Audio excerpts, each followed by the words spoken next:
इस वीडियो में डिफेंस और वर्ल्ड अफेयर्स से जुड़ी कुछ बड़ी खबरों के बारे में बात करेंगे, जिसमें यूनाइटेड नेशन और भारत को पाकिस्तान की तरफ से लेटर भेजा गया था।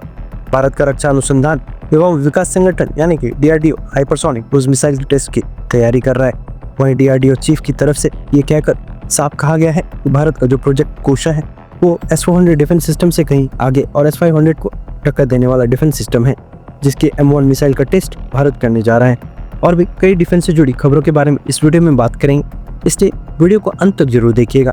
तो चलिए शुरू करते हैं इस वीडियो को। पिछले कुछ समय से यूनाइटेड नेशन से कई खबरें निकलकर सामने आ रही हैं।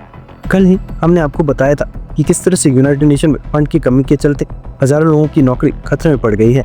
भारत ने पिछले साल 35% फंड में कटौती की थी, तो वहीं अमेरिका के राष्ट्रपति बनने के बाद डोनाल्ड ट्रंप ने यूएन को दी जाने वाली मदद पूरी तरह से रोक दी थी। वहीं अब पाकिस्तान की तरफ से लगातार यूनाइटेड नेशंस को कई लेटर लिखे जा रहे हैं और भारत को भी भेजे गए हैं। आप स्क्रीन पर बाकायदा आर्टिकल का स्क्रीनशॉट देख सकते हैं। पाकिस्तान की हालत यह है कि वो लगातार भारत से गुहार लगा रहा है।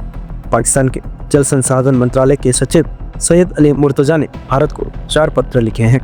ये सभी पत्र भारत के जल शक्ति मंत्रालय को भेजे गए और फिर विदेश मंत्रालय को सौंपे गए। इन पत्रों में पाकिस्तान ने भारत से अनुरोध किया है कि इंडस वाटर ट्रीटी को दोबारा बहाल किया जाए। पाकिस्तान की चिंता का कारण यह है कि वहाँ के 90% कृषि क्षेत्र सिंधु जल पर निर्भर करते हैं। 9 में से 10 लोग सिंधु बासिन के पानी से अपनी रोजी रोटी चलाते हैं। पाकिस्तान के अधिकतर पावर प्रोजेक्ट डैम सब सिंधु नदी पर बने हुए हैं। पाकिस्तान सांसद सैयद अली जफर ने खुद संसद में कहा, अगर हमें इस जल संकट को हल नहीं किया तो हम भूख से मर जाएंगे। ये एक वाटर बॉम्ब है जो हमारे सर पर लटक रहा है। अब थोड़ा इतिहास समझते हैं। इंडस वाटर ट्रीटी यानी कि सिंधु जल संधि 1960 में भारत और पाकिस्तान के बीच वर्ल्ड बैंक की मध्यस्थता में साइन हुई थी। इस संधि के तहत 6 नदियों का पानी बांटा गया था।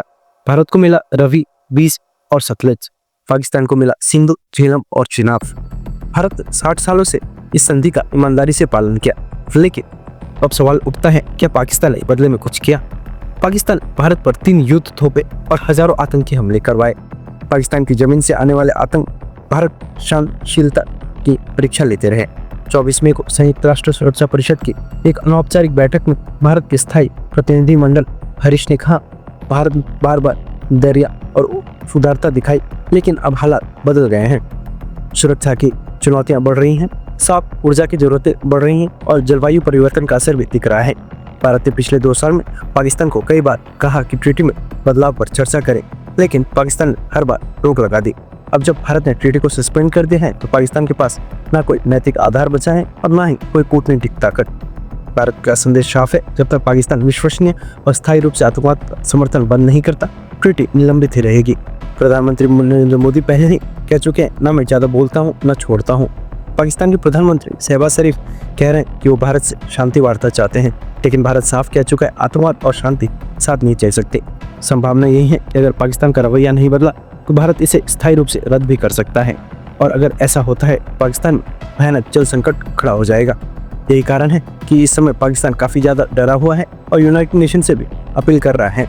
साथ ही अपने कई मित्र देशों और अमेरिका से कह रहा है कि भारत को वापस से पानी छोड़ने के लिए कहा जाए, फैसले पर विचार किया जाए। वहीं इससे पहले पाकिस्तान की तरफ से यूनाइटेड नेशन में 4 बड़ी कमिटीज की चेयरमैनशिप भी मांगी गई थी, जिसमें 1267 सैंक्शन कमेटी जो कि अलकायदा और ISI से जुड़ी हुई है, 1540 non proliferation committee, 1988 sanction committee जो तालिबान से जुड़ी हुई है, और सबसे अहम 1373 काउंटर टेररिज्म कमेटी। लेकिन अब जानकारी निकलकर सामने आ रही है कि पाकिस्तान के अनावश्यक मांगों और कड़वाहट भरे रवैये के चलते बाकी देशों के बीच सहमति नहीं बन पाई है। जनवरी 2025 तक पड़ों का बंटवारा होना था, लेकिन जून 2025 तक पाकिस्तान की जिद के चलते कोई फैसला नहीं हो पाया। आखिरकार पाकिस्तान को सिर्फ एक ही फुल चेयरमैनशिप मिली, वो भी 1988 तालिबान सैंक्शन कमेटी की अध्यक्षता। इसमें भी रशिया और वियना को वाइस चेयर बनाया गया। बाकी जहां जहां पाकिस्तान की जगह मिली वो सिर्फ वाइस चेयर के रूप में है, यानी कि यूनाइटेड नेशन में जिस जीत का ढोल पाकिस्तान पीट रहा था वो भी उसे नहीं मिला। लेकिन भारत की तरफ से फिर भी अपने मित्र देशों से ये बात कही जा रही है कि आगे से आतंकवाद फैलाने वाले देशों को इतने बड़े पदों पर नियुक्त होने का अधिकार नहीं मिलना चाहिए। साफ है इस समय पाकिस्तान डर भटक रहा है, यूनाइटेड नेशन से लेकर दुनिया भर के देशों में चक्कर लगा रहा है, लेकिन भारत ना तो पानी छोड़ने को तैयार है और ना ही पाकिस्तान से कोई बात करने को तैयार है। बढ़ते हैं हमारे अगली खबर की तरफ, जो है DRDO से निकल कर आ रही है। DRDO अब एक ऐसी मिसाइल को टेस्ट करने जा रहा है जो दुश्मन को सोचने तक का मौका नहीं देगी। हम बात कर रहे हैं भारत के हाइपरसोनिक क्रूज मिसाइल्स की। भारत की डिफेंस रिसर्च एजेंसी DRDO ने प्रोजेक्ट शुरू किया, प्रोजेक्ट ETLDSCM, जिसका पूरा नाम है end to end long duration hypersonic cruise missile. इस प्रोजेक्ट के तहत भारत अब एक ऐसी मिसाइल को टेस्ट करने की तैयारी में है जो माक 5 यानी कि 6000 किलोमीटर प्रति घंटा की रफ्तार से भी ज़्यादा उड़ सकती है। आगे का पार्ट भी चाहिए तो बताएं, मैं कंटिन्यू कर दूंगा। मिसाइल कम से कम 1 घंटे तक अपनी हाइपरसोनिक स्पीड मेंटेन कर सकेगी। इससे भारत की स्ट्रैटेजिक कैपेबिलिटी में एक ज़बरदस्त बूस्ट मिलेगा। इस मिसाइल की खासियत यह है कि ये किसी भी एयर डिफेंस को छल कपट से छुपकर टारगेट को डिस्ट्रॉय कर सकेंगी। ये मिसाइल स्टेल्थी होगी यानी रडार से बचकर उड़ने में सक्षम होगी। का फ्लाइट पाथ अनप्रेडिक्टेबल होगा, जिसे ट्रैक कर पाना मुश्किल होगा। अब तक दुनिया में सिर्फ कुछ ही देश हैं जिनके पास हाइपरसोनिक क्रूज मिसाइल टेक्नोलॉजी है, जैसे रशिया, चाइना और अमेरिका। लेकिन भारत भी अब इस लिस्ट में शामिल होने के लिए तैयारी में लगा गया है। DRDO के इस नए प्रोजेक्ट का टेस्ट अगले कुछ महीने में हो सकता है, और अगर आप सब कुछ प्लान के मुताबिक चला तो भारत दुनिया का चुनिंदा हाइपरसोनिक मिसाइल पावर बन जाएगा। वहीं DRDO के chief doctor Sameer V Kamat ने भी एक और बड़े अपडेट दिए हैं।